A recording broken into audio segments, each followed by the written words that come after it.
بسم اللہ الرحمن الرحیم. میرے پاکستانیوں، جب چنگیز خان ایک شہر فتح کرتا تھا، قتل عام کرتا تھا، اور پھر تھوڑے سے لوگوں کو جن کو زندہ چھوڑتا تھا ان کو چاروں طرف کہتا تھا کہ بتاؤ دنیا کو کہ میں کتنا ظالم اور میں نے کتنا ظلم کیا اور میری کتنی دہشت ہے. اس کے نتیجے سے پہلے سے ہی شہر ہاتھ کھڑے کر دیتے تھے لڑے بغیر. یہاں بھی آج وہی ہو رہا ہے. ظلم کی داستانیں ٹی وی پہ چلائی جا رہی ہیں، لوگوں کے گھر توڑے جا رہے ہیں، اس کی ویڈیوز بنا کے سوشل میڈیا اور ٹی وی پہ بھی چل رہی ہیں. عورتوں سے کبھی اس طرح کا ظلم نہیں ہوا اور ایسی ان سے بے حرمتی نہیں کی گئی جو آج ہو رہی ہے، لیکن وہ سب کے سامنے ہے. لوگوں کو سڑک پہ کھڑے ہیں، ان کو اتارتے ہیں، جیلوں میں ڈالتے ہیں. ہر قسم کا خوف پھیلایا کس لیے جا رہا ہے؟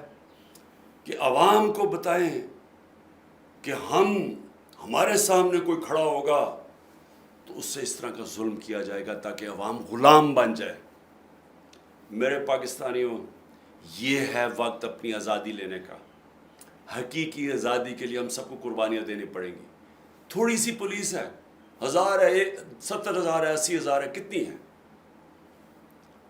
22 کروڑ 23 کروڑ عوام ہے. جب عوام یہ فیصلہ کر لے کہ ہم یہ ظلم نہیں برداشت کریں گے، جب وہ فیصلہ کر لے کہ ہمارا آئین ہم ان کو نہیں توڑنے دیں گے، یہ جو سپریم کورٹ کے اوپر حملہ کیا گیا آج، ہم یہ برداشت نہیں کریں گے. ہمیں الیکشن چاہیے، ہمیں اپنے منتخب کیے ہوئے نمائندے چاہیے. ہم کنہیں چوروں کے نیچے غلامی نہیں کریں گے. جس وقت عوام نے فیصلہ کر لیا ہم آزاد ہو جائیں گے.